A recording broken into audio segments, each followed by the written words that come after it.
배임죄 폐지, 이재명 구하기의 노골적 음모입니다. 대한민국 정치가 이토록 노골적으로 사법을 농락한 적이 있었을까요? 지금 더불어민주당은 배임죄 폐지를 선언했습니다. 그것도 정기국회 내처리라는 초스피드 일정입니다. 이재명 대통령이 현재 받고 있는 핵심 혐의가 바로 배임죄라는 점에서 이는 사실상 이재명 구하기 법안입니다. 경제형벌 합리화라는 그럴듯한 포장 뒤에 숨어있지만 그 알맹이는 권력자를 위한 면죄부입니다. 법은 만인 앞에 평등해야 하지만 민주당은 이제 특정인을 위해 법 자체를 없애겠다고 나선 것입니다. 이 얼마나 파렴치한 작태입니까? 배임죄는 간단히 말해 타인의 이익을 보호해야 할 지위에 있는 자가 자신의 이익이나 제3자의 이익을 위해 의무를 저버려 손해를 끼치는 범죄를 말합니다. 쉽게 예를 들어 회사 대표가 회사 자산을 빼돌려 특정 업체나 친인척에게 이익을 몰아주는 행위, 또는 공공기관장이 시민의 재산을 손해보게 하면서 특정 세력에게 특혜를 주는 행위가 모두 배임입니다. 이는 자유시장 질서를 유지하고 기업 지배구조의 건전성을 보장하며 공공성을 지키는 최소한의 법적 장치입니다. 문명국가라면 어디에서든 이런 행위는 사기적 행위 프로드로 처벌됩니다. 배임죄라는 이름을 쓰든 사기죄라는 이름을 쓰든 본질은 동일합니다. 타인의 신뢰를 저버리고 권한을 남용해 사익을 취하는 범죄입니다. 그런데 더불어민주당은 느닷없이 이 범죄를 군부독재와 권위주의 정권의 유산이라고 몰아붙이며 폐지하겠다고 나섰습니다. 이 얼마나 궤변입니까? 민주당 김병기 원내대표가 이런 주장을 했습니다. 그런데 그 김병기라는 인물은 1987년 전두환 정권 시절 안기부에 입사한 사람입니다. 군부독재의 상징 같은 안기부 출신 인사가 배임죄를 군부독재의 유산이라고 매도하는 장면은 아이러니를 넘어 국민을 우롱하는 언어도단입니다. 결국 이재명 대통령의 지시 없이는 불가능한 궤변이라는 사실만 드러낼 뿐입니다. 더 심각한 문제는 이재명 대통령 자신입니다. 이 대통령은 성남시장 시절 대장동 개발 구조를 설계해 민간업자에게 수천억 원 이익을 몰아주고 성남도시개발공사에 4,895억 원의 손해를 끼쳤다는 배임 혐의로 기소됐습니다. 여기에 백현동 개발, 성남FC 의혹, 법인카드 유용 사건까지 모두 배임이 적용됐습니다. 이재명이 대통령이 된 지금 헌법 84조에 따라 재판은 중지됐지만 유죄 가능성은 누구보다 본인 스스로가 잘 알고 있을 것입니다.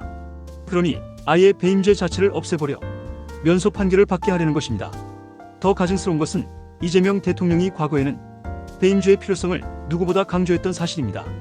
변호사 시절 그는 배임죄가 필요 없다는 것은 변호사 20년의 별 해괴한 소리라며 배임죄의 정당성을 강력히 옹호했습니다. 그런데 지금은 정반대 주장을 하고 있습니다. 자신이 배임 혐의로 법정에 서자 돌변해 배임죄는 독재 정권의 유산이라고 몰아붙입니다. 이 얼마나 내로남불입니까? 법치주의를 완전히 조롱하는 행위입니다. 국민의힘 주진우 의원의 말대로 배임죄 폐지의 1호 수혜자는 이재명 대통령입니다. 그가 저지른 범죄 의혹들을 싸그리 면소시키기 위한 시도 말고는 어떤 설명도 붙일 수 없습니다.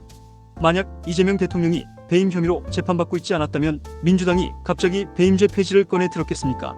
그 어떤 기업가도 그 어떤 국민도 이 법 폐지의 직접적인 수혜자가 될 수 없습니다.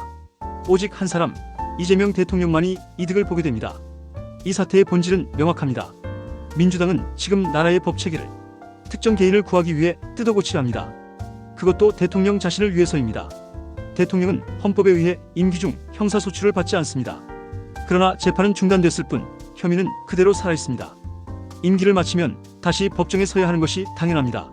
하지만 이재명 대통령은 그것조차 두려운 것입니다. 그래서 아예 법을 없애버려 자신에게 적용될 여지를 차단하려는 것입니다. 여기에는 두 가지 문제점이 있습니다. 첫째, 민주주의의 근간을 뒤흔드는 법치 파괴입니다. 특정인을 위해 법률을 개정 폐지하는 것은 만인 앞에 법평등이라는 헌법 정신을 정면으로 배신하는 행위입니다. 둘째, 기업과 사회 전체의 신뢰를 무너뜨리는 경제 파괴입니다.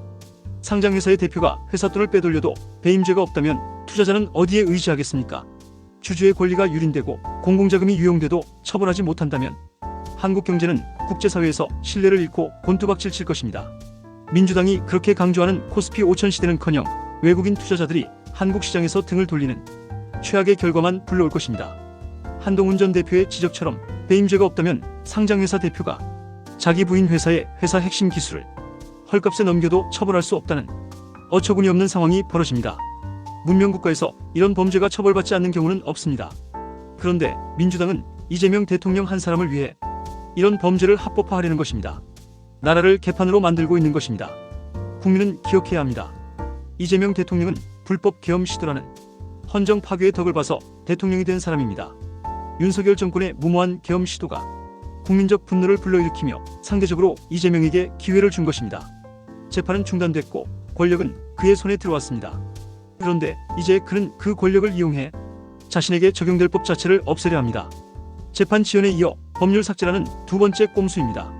이것이야말로 국민을 기만하는 파렴치한 행위입니다. 이재명 대통령과 민주당은 착각하지 말아야 합니다. 법은 권력자의 것이 아닙니다. 국민 전체의 것입니다. 지금 그들이 하고 있는 일은 법을 사유화하는 것입니다. 내게 불리한 법은 없애버리겠다는 발상은 독재자의 그것입니다. 역사가 증명하듯 독재자는 결국 자신이 만든 법의 부메랑에 쓰러집니다. 대한민국은 이재명 대통령 개인을 위해 존재하는 나라가 아닙니다. 민주당은 배임죄 폐지를 즉각 중단해야 합니다. 국민을 무시하고 법치를 파괴하며 대한민국을 범죄자의 피난처로 만들려는 시도를 멈춰야 합니다. 만약 그들이 끝내 밀어붙인다면 그 결과는 참혹할 것입니다. 국민의 분노는 결코 민주당의 궤변으로 잠재워지지 않을 것입니다. 법과 정의를 무너뜨린 정권이 어떻게 종말을 맞는지 역사가 보여줄 것입니다. 이재명 대통령과 민주당은 지금이라도 정신 차려야 합니다. 법은 권력자를 위한 장난감이 아닙니다. 법은 국민을 위한 최후의 보루입니다.